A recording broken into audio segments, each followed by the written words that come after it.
Hey, what's going on, guys? This is Bradley. I'm here to give you the first DG prep lesson of 2021. Happy New Year, and let's roll to the intro. There's no intro? Okay. Hey, what's going on, guys? I am so excited to be here. We're doing a 2-week series through kind of the life of Simon Peter, although not really. It's called The Image of Discipleship. At the beginning of Simon Peter's time with Jesus and at the end of Simon Peter's time with Jesus, Jesus charges Simon Peter with two really particular images. And so we're going to look at what it means to be beginning a relationship and a following with Jesus, and then what it means to be in a mature and more full place of following Jesus next week with Tim. But this week, we're talking about the beginning of Simon Peter's relationship and discipleship under Jesus. If you'll recall, the gospel accounts say that Simon Peter was in a boat, and Jesus walked along the shore, and he came and he saw Simon Peter in the boat with his brother, and he said, "Come and follow me, and I will make you fishers of men." And this is the image that we're focusing on today. This idea of being a fisher of men, of being somebody that fishes for people. What's really interesting is if you read this account in Matthew 4, I think it's 4:18. If you read this in Matthew 4:18, you know that they immediately jump out of the boat and they leave their nets behind. And this might seem silly, but it's important that they leave their nets behind because they understand that they are not actually going to be fishing for men. Like, they're not going to change their profession to be people that throw nets and pull out like swimming people. That's not the point. Like, they are doing something completely different. It's an image, it's a symbol.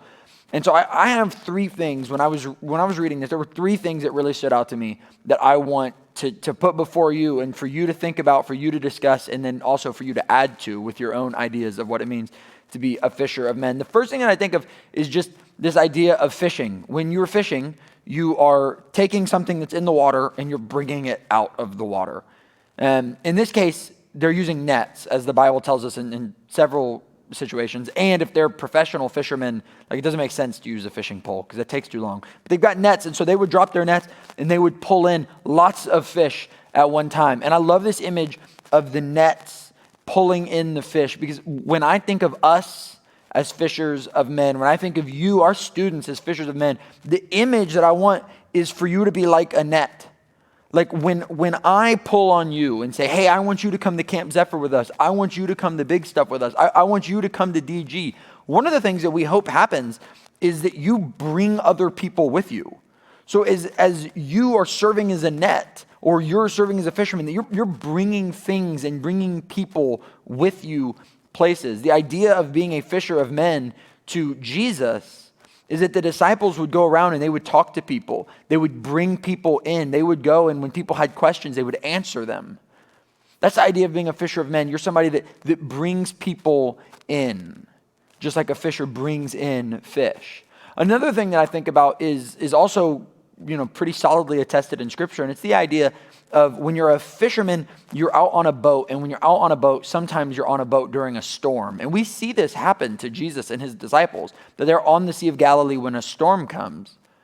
I think that that's an encouragement for us, that especially now, what a crazy time to be alive, right? 2020 was a crazy year. 2021 has started off already pretty crazy. This is a weird time to be alive. There are challenging things that we're going through. And when Jesus says, "Hey, I want you to be a fisher of men," a fisherman doesn't not fish just because it's raining or just because it's cold. Like, fishermen persevere because their job is to bring fish in to shore.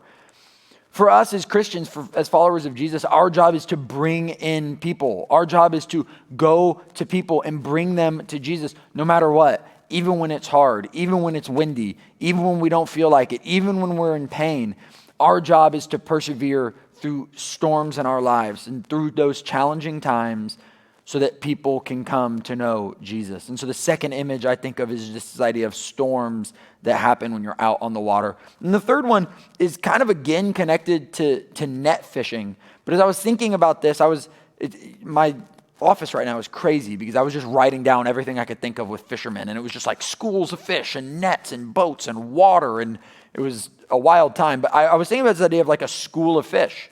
If you've got a net, the best thing you can catch in a net is like a whole school of fish. That's way better than one fish. In a school of fish, like you're not going to catch a school of fish in shallow waters, right? I mean, I guess maybe you could, but it's not like you're going to walk out to like knee-high water and drop your net and then just pick up 100 fish between your toes and your knees. Like that's not how fish work. Fish in big schools swim in deep waters. And so if you're going to be a fisherman, one of the things you have to do is you have to know where the fish are, but you also have to go to where the fish are. You can't just stay still in the shallow end or on the shore and expect to catch fish. You have to go to where the fish are. And so for us, it's a challenge for us to go to where the people are. Now, the really good news about this is that you and me go to school or play sports or live with neighbors that don't know about Jesus, or they don't go to church, or they're unsure of where they are spiritually or religiously. They're not sure what the next step is in their faith life or in their walk.